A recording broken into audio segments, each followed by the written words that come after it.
व्यापार के लिए और साथ साथ राजनीतिक गतिविधियों को भी प्रभावित करने वाला एक महत्वपूर्ण केंद्र बिंदु गोरखपुर है। और इस महत्वपूर्ण केंद्र बिंदु में प्रेस क्लब में कैसी कार्यकारिणी होनी चाहिए, प्रेस क्लब सामाजिक सरोकारों से उसका क्या संबंध होना चाहिए, इन सभी मुद्दों को गोरखपुर जर्नलिस्ट प्रेस क्लब तय करता है। क्योंकि यहां पे जो कुछ आप करेंगे स्वाभाविक रूप से उसका प्रभाव जनपद पर, अगल बगल के जनपदों पर और अन्य संस्थाओं पर पड़ेगा। इसलिए एक जवाबदेह कार्यकारिणी बने और जवाबदेह कार्यकारिणी जन सरोकारों के साथ जुड़ करके अन्य संस्थाओं को भी उसके साथ जोड़ने के लिए संवेदनशील बना सके, उसके प्रति समर्पित कर सके। इसमें इस नई कार्यकारिणी की भूमिका अत्यंत महत्वपूर्ण और प्रासंगिक होगी। बहनों और भाइयों, याद करिए मीडिया की भूमिका देश की स्वाधीनता आंदोलन में ऐसे इस देश में स्वतंत्रता संग्राम सेनानी थे जिन्होंने मीडिया से ही अपने कैरियर को आगे बढ़ाने का काम किया। राष्ट्रपिता महात्मा गांधी उनमें सबसे पहला नाम आता है। उन्होंने उस समय जो पत्रकारिता की थी, जिस प्रकार का लेखन किया था, जिस प्रकार के समाचार पत्रों को उन्होंने उस समय प्रोत्साहित किया था, ये किसी से छुपा हुआ नहीं है। लोकमान्य तिलक जिन्होंने जन चेतना को जागरूक करने में उस समय एक बड़ी भूमिका का निर्वहन किया था। और जन चेतना को जागरूक करने के लिए लोक परंपराओं का क्या महत्व हो सकता है, उस समय गणपति महोत्सव के माध्यम से उन्होंने उसको एक नई ऊंचाई तक आगे बढ़ाने का काम किया। पंजाब केसरी लाला लाजपत राय, वे स्वयं भी एक पत्रकार थे और उत्तर प्रदेश में क्रांतिकारियों के सिरमौर के रूप में, जिन्हें हम आज भी स्मरण करते हैं उनकी लेखनी के लिए, गणेश शंकर विद्यार्थी कानपुर से उन्होंने अपनी लेखनी को, जिन धारदार लेखनी के माध्यम से उस समय के जज्बे को उन्होंने झकझोरा था, आज भी वह हम सबके लिए स्मरणीय बना हुआ है। याद करिए जब इस देश के लोकतंत्र का गला घोटा जा रहा था, तब बहुत सारे समाचार समूह ऐसे थे, मीडिया ऐसे थे जिन्होंने उस समय अपनी लेखनी के माध्यम से लोकतंत्र को बचाने के लिए पूरी ताकत लगा दी थी, लड़े थे कि देश रहना चाहिए, देश का लोकतंत्र रहना चाहिए। इसके लिए उन्होंने स्वयं के कैरियर को भी दांव पे लगाने में कोई संकोच नहीं किया था। मीडिया की भूमिका हमेशा, हम लोग इस बात को मानते हैं कि यह निरंतर परिवर्तनशील माहौल में भी उसकी प्रासंगिकता को कभी कम नहीं किया जा सकता। और उसी प्रासंगिकता की दृष्टि से हम लोग जब इस आयोजन के बारे में मुझे जानकारी मिली तो मैंने कहा नहीं, मैं लखनऊ का कार्यक्रम 2 घंटे बाद में बनाऊंगा, लेकिन मैं गोरखपुर प्रेस क्लब के कार्यक्रम के साथ बहुत दिनों के बाद हम लोगों को इस प्रकार के आयोजन के साथ जोड़ने का अवसर प्राप्त होगा, तो इस कार्यक्रम में जरूर मैं भाग लूंगा। कि हम सही चीजों को, सही तथ्यों को जनता जनार्दन के प्रति अपनी लेखनी के माध्यम से प्रस्तुत कर सके। यह महत्वपूर्ण इसलिए है, चाहे वह विधायिका हो, कार्यपालिका हो या न्यायपालिका। याद रखना, कोई भी संवैधानिक संस्था अपने आप को लोकतांत्रिक व्यवस्था में जन सरोकारों से अलग नहीं रख सकती। आम जन से उसके संपर्क और संवाद और उसके प्रति उसकी जवाबदेही, उसकी संवेदनशीलता और उसकी कार्य पद्धति के माध्यम से दिखते हैं और दिखने चाहिए। लोकतंत्र नहीं होता तो क्या देश के अंदर जो आज विकास के प्रति और लोक कल्याण के प्रति एक सरकार पूरी संवेदनशील तरीके से निर्णय करते हुए आगे बढ़ाने का काम कर रही है, क्या ये हो पाता?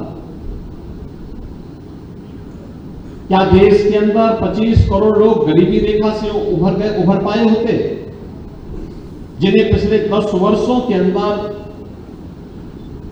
शासन की विभिन्न वेलफेयर स्कीम के माध्यम से जोड़ करके उनके जीवन में व्यापक परिवर्तन करने का काम किया गया?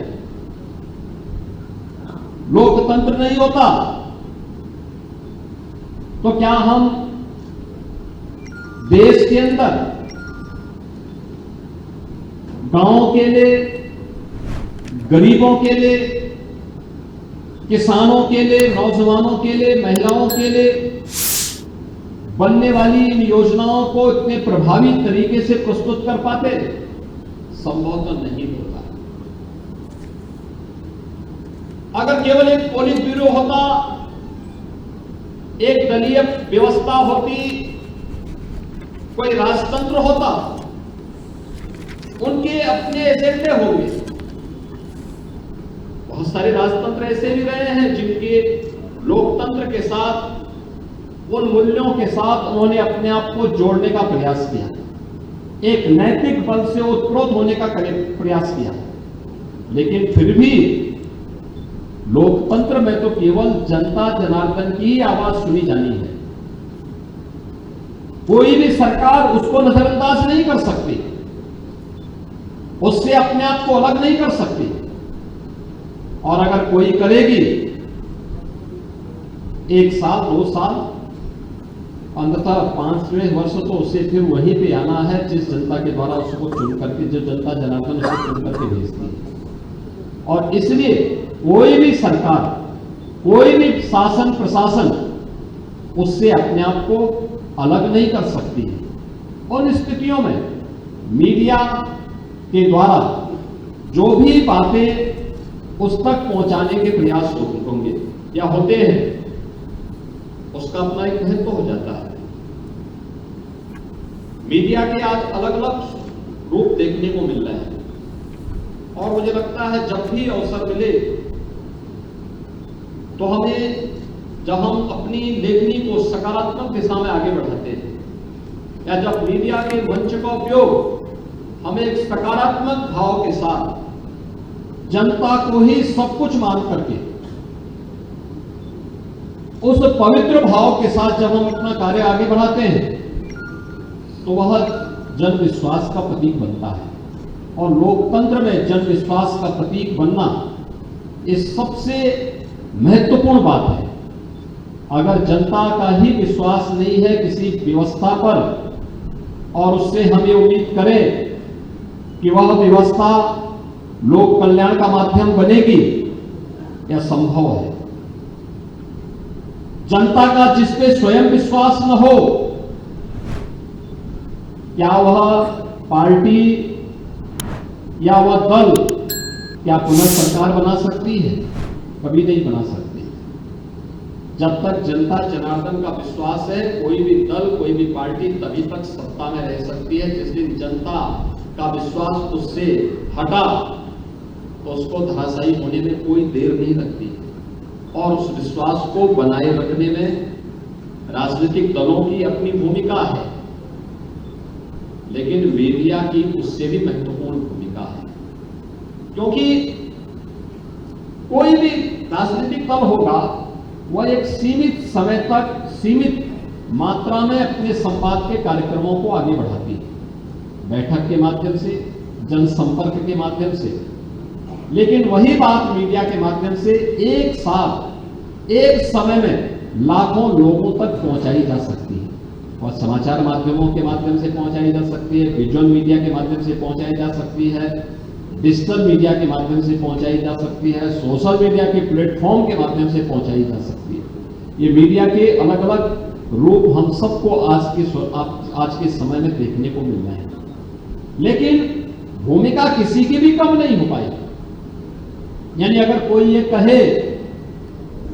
ये कहे कि विजुअल मीडिया के आने पर प्रिंट मीडिया का महत्व पूरी तरह समाप्त हो गया है, मुझे लगता है कि यह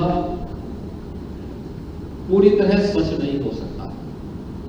या सोशल मीडिया के आने के बाद विजुअल मीडिया की प्रासंगिकता पर प्रश्न खड़े हो रहे हैं, मुझे लगता है ये पूरी तरह सच नहीं है। हां, एक चैलेंज जरूर आया है, और वह चैलेंज है कि अलग अलग मीडिया ने भी अपने अलग अलग समर्थक वर्ग खड़ा किया है, और हम कह सकते हैं कि एक बड़े पैमाने पर समाज को प्रभावित किया है। एक ग्रुप है जो समाचार पत्र जरूर पढ़ेगा, और उसके बगैर उसकी दिनचर्या आगे नहीं बढ़ती। एक ग्रुप है जो किसी भी कार्य में जाने के पहले न्यूज जरूर देखेगा, किसी न किसी चैनल को देख करके न्यूज जरूर देखता है। वो लोकल हो सकता है, रीजनल हो सकता है, नेशनल हो सकती है, इंटरनेशनल हो सकती है। उन्हें अवलोकन करता, अपनी रुचि के अनुसार उसे देख करके फिर वह अपनी दिनचर्या को आगे बढ़ाता है। एक ग्रुप ऐसा भी है जो सोशल मीडिया के प्लेटफॉर्म पे देखता है कहां पे कौन सी गतिविधियां हैं, उन्हीं के माध्यम से फिर वो अपने कार्यक्रमों को आगे बढ़ा देता है। और एक ग्रुप है जो सारे कार्यों से फुर्सत पाने के बाद आराम के साथ डिजिटल मीडिया में देखता है कहां पे कौन सी सक्सेस स्टोरी है, कहां पे कौन सी चीजें हैं। अब आप बताइए, चारों रूप है। हम लोग जिस प्रकार का मसाला परोसेंगे, जिस प्रकार की व्यवस्था हम उनके सामने प्रस्तुत करेंगे, उसकी मानसिकता उसी के रूप अनुरूप आगे बढ़ती हुई जाएगी। और इस विषय में आपको बताऊंगा कि इसकी सबसे सक्सेस स्टोरी आपके सामने हो सकती है अभी महाकुंभ प्रयागराज की। आप में मुझे लगता है कि ज्यादातर लोग कुंभ के आयोजन के साथ पहले भी जुड़े रहे होंगे, और पहले भी जुड़े रहे होंगे। आपने देखा होगा इतने बड़े रूप में लोग उस आयोजन का हिस्सा नहीं बन